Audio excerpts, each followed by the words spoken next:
আজকের রেসিপিটা হলো পাবদা মাছের তেল ঝাল। তো দেখো আমি সুন্দর দেশি পাবদা নিয়েছি, ধুয়ে পরিষ্কার করে নিয়েছি আর নুন হলুদ মাখাচ্ছি।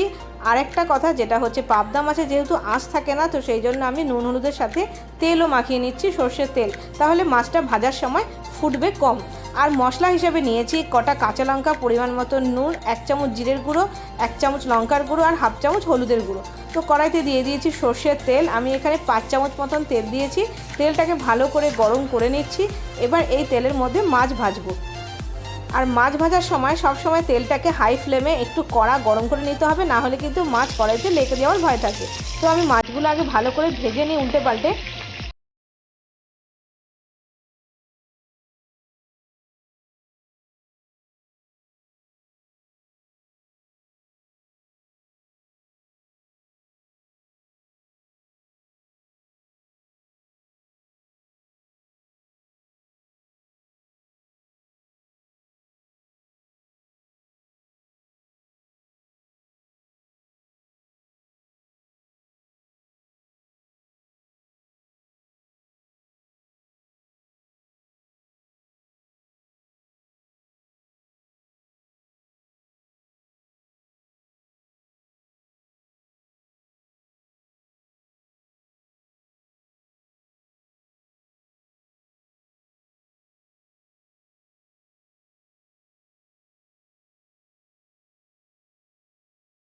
আমার ভাজা হয়ে গেছে, আমি তুলে নিয়েছি। এবার কড়াইতে ওই তেলই রেখেছি, তেল আমি বাড়াইনি, এর মধ্যে দিয়ে দিয়েছি কালো জিরে ফোড়ন দিয়ে দিলাম, তারপর একটু নাড়িয়ে নিলাম। আর গ্যাসের ফ্লেমটাকে এখন হাইতে রেখেছি, আর মাছটাও কিন্তু আমি হাই ফ্লেমেই ভেজেছি।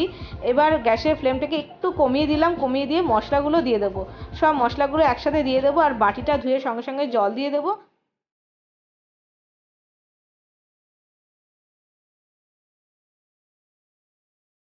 মশলা দিয়ে দিয়েছি আর বাটি ধুয়েও আমি জল দিয়ে দিয়েছি। এবার মশলাটাকে ভালো করে কষাবো। গ্যাসের ফ্লেমটাকে এখন মিডিয়াম টু লোতে রেখেছি। এবার যতক্ষণ কষাবো যতক্ষণ না পর্যন্ত তেল ছেড়ে দিচ্ছে।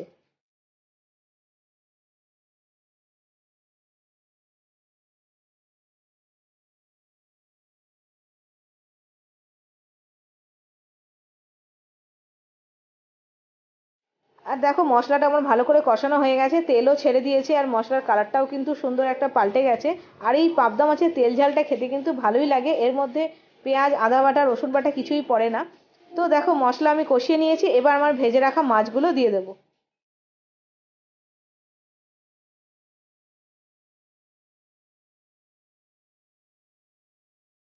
মাছগুলো দিয়ে দিয়েছি, মাছগুলো দিয়ে খুন্তি দিয়ে হালকা হাতে একটু উল্টে পাল্টে নিচ্ছি। আর পাবদা মাছ কিন্তু খুবই নরম মাছ হয়, তো সেই জন্য খুব হালকা হাতে নাড়াতে হবে, না হলে কিন্তু মাছ ভেঙে যাবে। তো মাছটা হালকা হাতে উল্টে পাল্টে দিয়ে এবার পরিমাণ মতন দিয়ে দেবো ঝোল।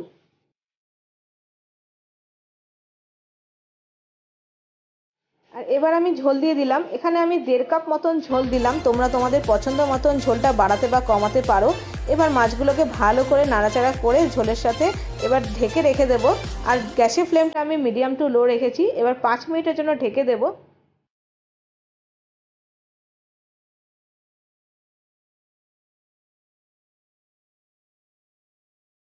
তো 5 থেকে 7 মিনিট ঢেকে রাখার পর আমি আবার ফিরে এলাম, ঢাকনিটা খুলে দিলাম। তো দেখো মাছটা খুব সুন্দরভাবে মাছের ঝোল ফুটে উঠেছে আর মাছটাও কিন্তু অবশ্যই গলে গেছে, কারণ পাবদা মাছ তো নরমই হয়। এবার আমি নামানোর আগে দিয়ে দেবো ধনে পাতা। আর ধনে পাতা দিয়ে আমি 2 থেকে 3 মিনিটের জন্য ঢেকে রেখে দেবো স্ট্যান্ডিং টাইম হিসাবে। আর গ্যাসের ফ্লেমটা তখন বন্ধ করে দেবো।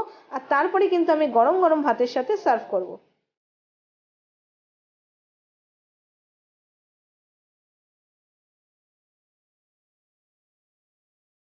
তো ফাইনালি আমার পাবদা মাছের তেল ঝাল কিন্তু রেডি, গরম ভাতের সাথে খেতে কিন্তু দুর্দান্ত লাগে। তো আজকে এই পর্যন্তই, দেখা হচ্ছে নতুন একটা রেসিপির সাথে। Bye bye.